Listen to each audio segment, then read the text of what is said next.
Are you ready? Yeah! I want to know, is everybody ready? Yeah! All right, here we go. Hey now. Yeah! Yeah. Snuck that second one in there. Bobby back from A Difference Is Doing It. And back with another episode of every general in the TDIDI Army's favorite series, Other Basement Disc Dyers. And in this edition of Other Basement Disc Dyers, we will be handing the wheel of this misbegotten ship over to Mike Muggli of Mooglee Dies. I love saying that. Mooglee Dies. Which I'm guessing, chances are that most of you out there are already familiar with his work because he has been straight killing it for a while now. But for those of you that aren't, I put together this reel of some of his discs just in case you might be a little late to the Muggli party. It doesn't take more than just a disc or two in this little reel to see what I meant by straight killing it. All of his discs are like super saturated with popping colors and like several different really sick and unique designs, and he's obviously mastered several different styles along the way, but you know, not unlike pretty much all of us out there in the TDIDI Army, Mike's totally self-taught. Like all of this, he has experimented and fumbled and failed his way into the successes that you're seeing scroll by on the screen here, honing his skills every step until mastering what's probably his signature style that I am going to title Tortoise Shell Nebula. Yeah! Which, if I timed all of my blabbing right, should be popping up on the screen right about now, which, like, so dope, right? Good news, that is the style and technique that he is going to walk and talk all of us through today, where he will knock off 2 different Tortoise Shell Nebula discs while sharing all of the tips, tricks, and secrets that you need to whip one of these bad boys up for yourself. And like, here's a little thing that he brings to the table that you will never get from old man Cobber's colorblind ass. Like, he takes a deep dive into how all of the different colors in the design work together, and like what to do when you're mixing different colors and how they all accent each other, which, like, if you really want to get down to it, that's what makes all of his discs rise up with the cream. Absolutely slamming, popping colors that just work great together. So we got some good stuff in store for you on this one. How about I get the hell out of the way and we let Mike grab the wheel and take this ship for a ride, and then I'll pop back on the other side for some quick goodbyes. All right, let's get on to doing it. Mike, take it away. Hey everybody, Mooglee here from Mooglee Dies. Gonna whip up a couple of glue beds in my, I don't know, signature style, I guess. I'm gonna do one, it's a little bit more on the moderate color change, color scheme thing, and one that's a little bit more wild. So let's start with the wild one. First thing is, to do these, I'm gonna put a pretty shallow bed down. And then I have a bottle here full of just regular clear glue. Torch a couple bubbles. Come on. That one's being stubborn. Let's get him out of there. Alright. He's out. So, what I think I'm gonna do is a pattern of 5. So 1 in the middle, 1, 2, 3, 4 on the outside. I usually like to start with black because it makes a nice dividing line between the others. And I've got 2 identical star leopards to dye here.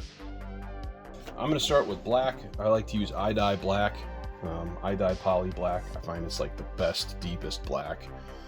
So we're going to put one right in the middle, a couple drops, put one about halfway in between on each of these sides. There. Then we'll go back over, double it up, triple it up. Oops, I accidentally put 2 in that one, so now I definitely have to double and triple this up. That should probably be okay. Looks a little funky. It's got those weird spaces in the middle, but that's alright. Okay. So now, yeah, I really don't like the look of those. I might go over these with one more drop. Usually it's a nice rounded blob. I'm not really sure why it's not. It's very strange. But that's okay. It's one of the biggest things that people tend to not do is just don't use enough dye, not enough drips. So, all right. So now what we do is we find the center and we put down a blob of clear glue right in the middle of each of these, which is it's acting like a resist, and it's going to push everything else out. The order that you do these in is not super important, but it will have an effect on the final product. So I thought with this one I'd go a little bit goofy and I would use a bunch of yellows, and I made up this weird yellow that's kind of a gold color that I actually really like. I don't like this. This is not going to come out well, and this is maybe the first lesson here. If you have a bed and you don't like the look of it, don't use it. And it's a really hard lesson to follow because it seems like it's incredibly wasteful. So, new pan, new start. Let's start this over. Oh no. I left a bunch of cruddy dried glue in there. I need to get that out. All these little things that can happen. That stuff, that junk. Grossness. That's why we keep a rag right next to it for stuff like that. Alright. And now, oodles of air bubbles. To move it fast. If you heat any part of the glue for too long, it starts cooking, which has a very distinct smell. Not a good one, though. Alright, well, let's try the black. One more time. One small trick. When you dip your dropper into the bottle, don't just pull it out and immediately start dripping, because you might have drops that are just right there, ready to come off. So what I like to do is pull it out, give it a tiny little squeeze, so there's a little bit more of an airspace in there to work with.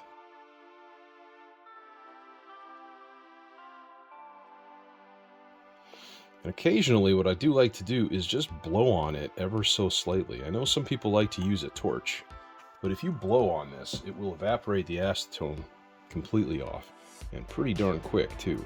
So, alright, so I'm going to add a blob of glue, get it into the middle. You might see a couple of air bubbles in there right now. I would say don't worry about them quite yet. Okay, that looks a little better. Alright, and now I think in order to control stuff, I'm going to use a dropper that isn't gigantic. I really like these droppers. These are like child's medicine droppers, but they put out a lot of liquid, and most of the time that's actually a useful thing. And see that center? Again, that center looks like garbage, and I don't like it. I'm going to try something here. Totally an experiment. I don't know if it's going to work, but let's try it anyways. Let's just swirl a circle around in this middle and completely homogenize and mix around that black dye until it's an actual centered blob. And then I'll add a little bit more of my resist glue to make a space. Okay. So the goal here is you keep spreading these out, and eventually they collide and they make a square in the middle, which is an interesting effect. And you see this on like turtle shell, kind of tortoise shell dies on occasion. So here's my funky gold mixture. My gold mixture started off as an experiment to make a nice green, and it didn't work. it's Sonic Blue, Dandelion, and iDye Kelly Green, and it makes this funky dark gold color. And I was like, well, that's not at all what I was looking for, but it looks cool. It looks really, really cool. Okay, so we've got our dark spaces in here. You kind of have to move a little bit quickly. So I also have Dandelion, and I have a Lemon Zest Sun Yellow mix. So I think I'm going to go the Lemon Zest Sun Yellow, and I've also got some Chartreuse Worm Dip that I probably want to use. So let's just start with one single drop for each of these. Now the center, I'm still not 100% happy with. I'll be completely honest. But I think it's still going to end up looking cool.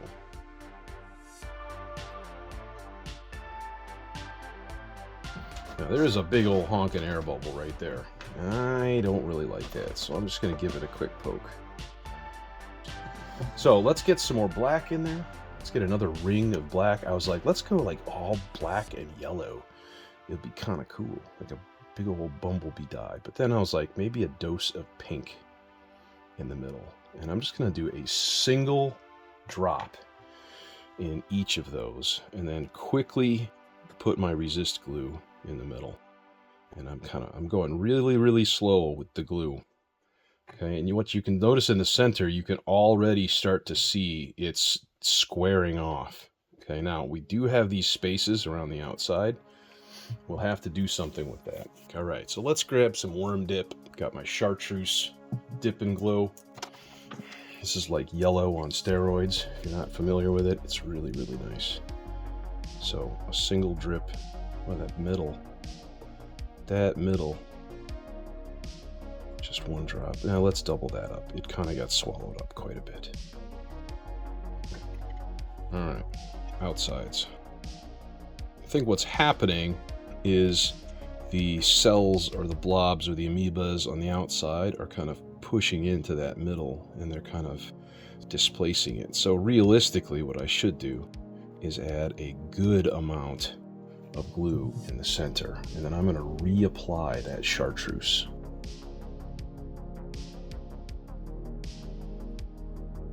There we go. That's looking symmetrical. I'm always trying to get a nice, happy, symmetrical look for everything, which is easier said than done sometimes. All right, now I had this weird idea, and the idea was a dash of pink. Okay, a little dash of pink. And by little, I mean bright and intense. I want to get the dropper really close. You see some of these things have actually already closed up because I dripped that glue into the middle and it pushed it all out. Okay, so let's do that again. We'll start with the center, and then we'll leave a nice happy space in there. And then we'll go around the outsides. Really carefully, kind of making sure that I'm right in the middle of the pink blob.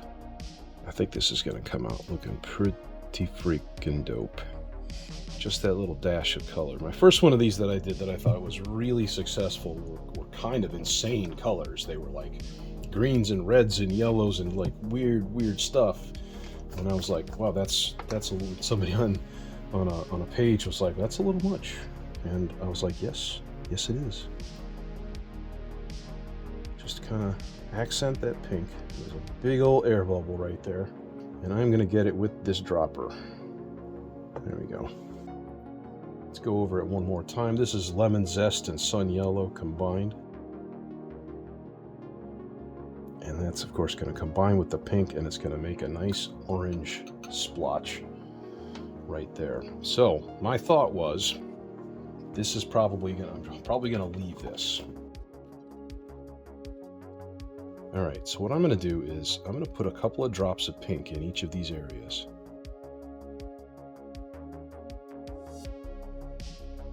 Now, a funky thing that I do like and I do enjoy doing is taking a color and dripping it down the outside edge of the pan. So like here, that's a little much. That's all right though. So I'm going to squeeze it down the pan and let it kind of drip in and kind of invade that pink. And then we get swirling. So you can go in manually. You can do this stuff. You can try to sort of trace the shapes here, kind of bring these colors out into the inside. There's no rules on this. I just like to think about, like, what is it going to look like when it's done? Is it going to be cool? It's going to have some spaces. It's going to have some white showing through, which is actually all right. Kind of highlights the bold lines and things a little bit more when there's some white. And then I don't always do it. I don't always wipe off my poker after, but oftentimes you really do need to. Okay. So these guys are coming out, and this is really just designed to be a bold color that's sort of unexpected. Okay. And then maybe a little bit of general swirling over here. Okay, bring these guys out and around. Little like weird pink amoeba tree things. I think I'm gonna leave it at that. It's time to send this baby. 167 gram leopard. Seems like that's about perfect for my arm. Now, yeah, just in case, I think it's a good idea. I'm gonna torch it. I see a couple of bubbles here and there. This part I don't really like, but that's all right. So here's what I got to think about: center of the disc versus where is the center of the die versus where is all of the other die going to actually end up. Okay, so what I'm going to do is place it on this side first, and so it sort of pushes this way, and that might actually help that section over there sort of fill in and do their thing. Alright, so the center's in the center on one side, kind of rolling it in, give it a little bit of a push, and there it is. It's in, it's done. And I like to rest everything underneath a seedling mat, one of these guys, and that thing's plugged in. It's already nice and warm.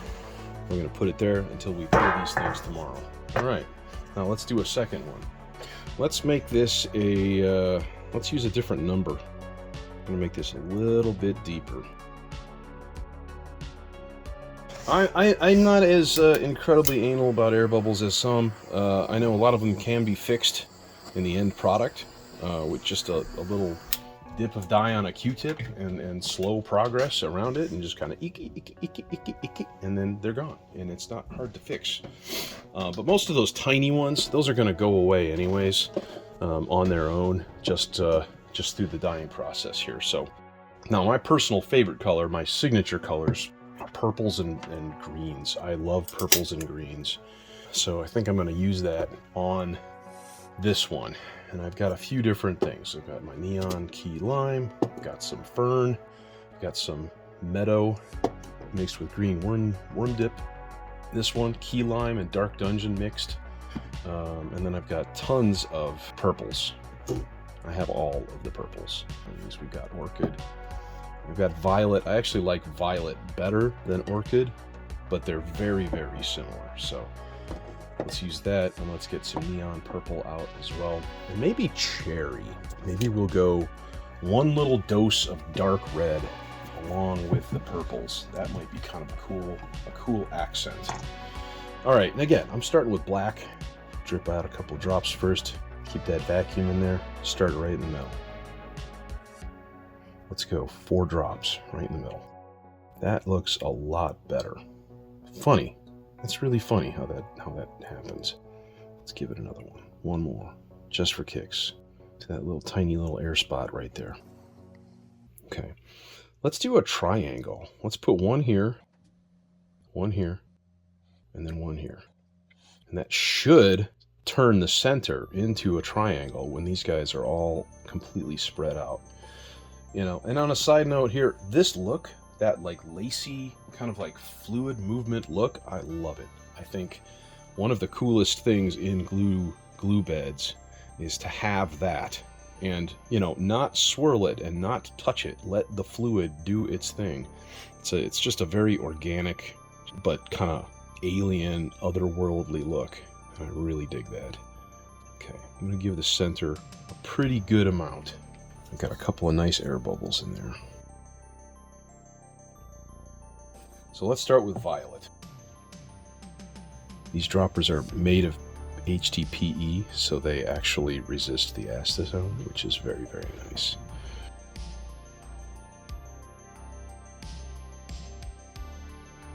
Alright, so there's our first purple blob. Let's get that in there. This time I'm going to make the center one a little smaller. Reason being, these guys are going to start spreading very, very quickly, these outside ones. And if the center is really big, they're going to impact that right away. Okay, that's annoying. Torch.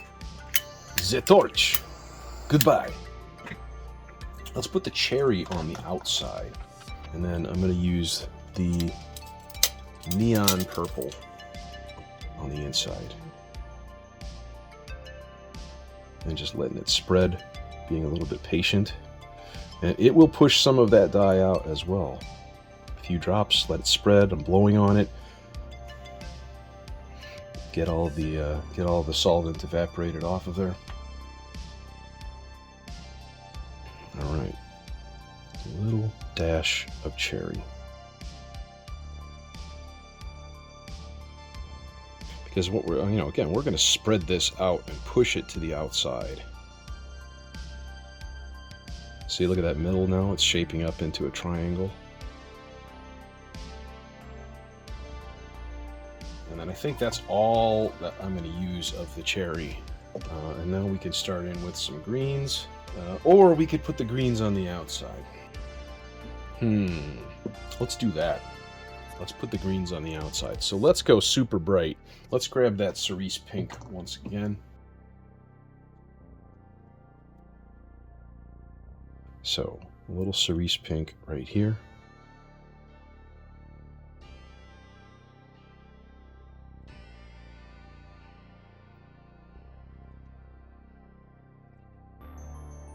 We'll put a little bit in the middle, not a ton. So let's get some of the violet one more time.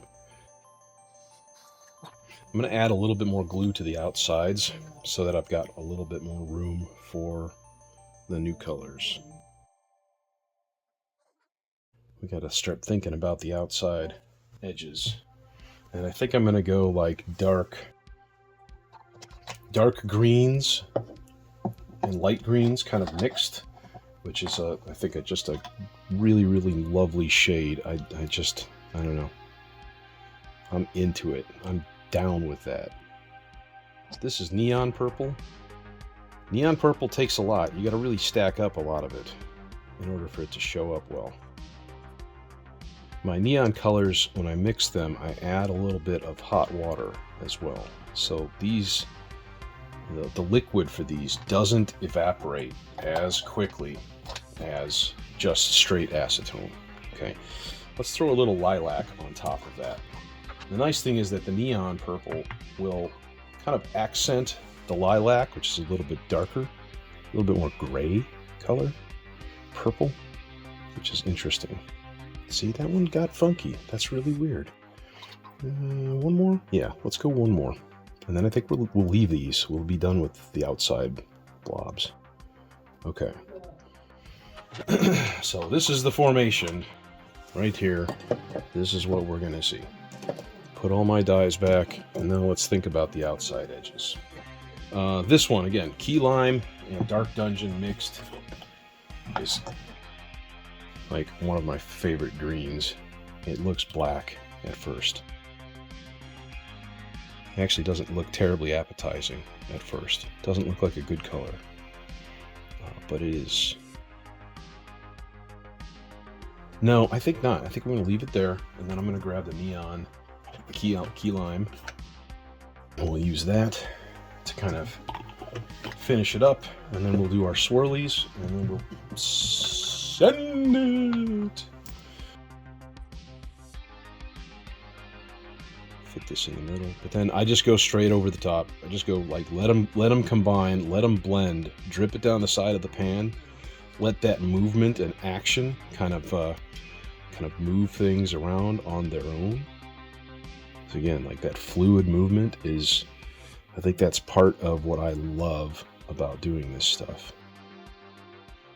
Wow, I might just leave it like that because that looks really, really cool. I don't think I'm going to do any swirlies. I just like that. That look is really neat. There's a little part of me, you know what I want to try? I want to try putting a tiny, tiny drop of chartreuse right on the outside. One tiny little drop. And then hopefully that will kind of magnify the greens, and then it'll turn like more green into yellow on the edges. Okay. There it is. It's done. And let's send it. So let's see, it's actually pretty symmetrical from where I started, so I'm going to leave it like that. These two are more even than this one. This is a little smaller, but it doesn't matter because there's no stamp on this, so it's really kind of unimportant. But I might kind of push it more towards this side, just so that chunk right there. You know what? Let's take this. I don't like manipulating these all that much, but I think to kind of get that funky blob out of there, a little bit, not a lot, just a little. Make it look a little bit more natural. I don't know if that worked at all. Let's just send it. Here we go. In on the side, and I push it down, and that is it. And that goes off under the heating mat until tomorrow. All right, that's about all she wrote. Hi, it's me, Mooglee, Mike Muggli. Good to see ya. Keep doing it.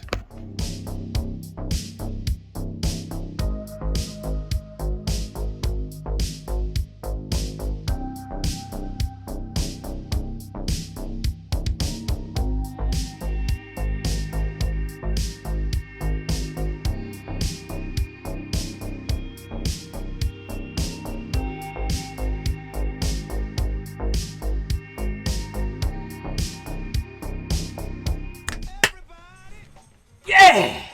Come on now. How about that keep doing it send off? Kills me every time. I love it. My man did it though, didn't he? He took the wheel of this ship and he rode us right back to downtown Boomtown. And I told you he would. I told you he would. But come on, there was so much good stuff packed into those 20 minutes-ish. And how about my man recording 2 angles for us, right? To get a really good look in at what's going on. Huh? High-tech Mike. But, like, all of it, from, like, throwing out a crappy bed when it sucks and just starting over, to fixing the funky nebulae, to making perfectly shaped triangles and squares inside the bed. I mean, I felt like it was all disc dyeing gold, one nugget to the next. You know, we've done a good number of these other Basement Disc Dyers videos now, and like I'm left feeling pretty much the exact same way after getting through each one of them. Dude or dudette, thank you. That was awesome. And now I want to go make one. Which I have to imagine that there's a bunch of you out there who are feeling pretty much the exact same way, which for all of you that are vibing on that same wavelength with me, I got 2 things for you, okay? First, just get to doing it, man. Like, that's the difference. Get to doing it. Knock over that first domino. Watch them fall. Whip up some super sick Tortoise Shell Nebulae. Do it. Second, here is a great way to say, dude, thank you to Mike for pulling back the curtain and sharing with all of us his Tortoise Shell Nebula designs. Run over to his IG page and like bomb the whole damn thing.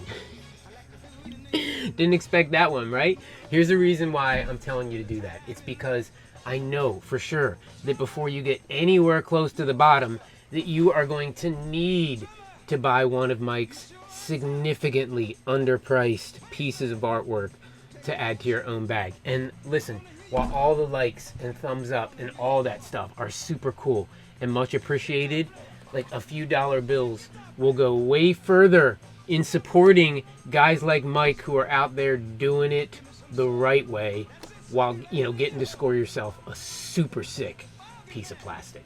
I've linked all of his places in the description below so that you can just one-click your way over to like bombing his whole IG account. His whole IG account, and to adding one of his discs to your bag. In the meantime, Mike, representing the whole damn TDIDI Army of disc dyeing nutbags, dude, thank you. That was awesome. We've got a bunch more other Basement Disc Dyers goodness on the way for all of you too. I've already started in on the footage from Dougie Fresh of Fresh Disc Dyes, which dude has been slaying the cell game. Doug's actually a guy that I approached myself to be on this series because of his cell dies, which, you know, we've actually covered here on the channel a bunch, but his discs, like his cell dies, they're all so clean and so consistent, and even more importantly, like he's in control of the design. Okay, it's not in control of him. It's not like just a big random mess of awesome cellness when he's done. It looks like something that he meant to do. Can you tell that I'm kind of stoked about it? Okay, so that one is on the way. Also worthy of a high stoke level is that there are whispers of a return from a guest instructor who ran like easily our most popular disc dyeing tutorial here on the channel. I'm speaking of, obviously, Brian Eckert of Pipe Dreamer Customs. Like, we are talking about Lebowski levels of dudeness here. So, like, there's some more other Basement Disc Dyer goodness coming at you.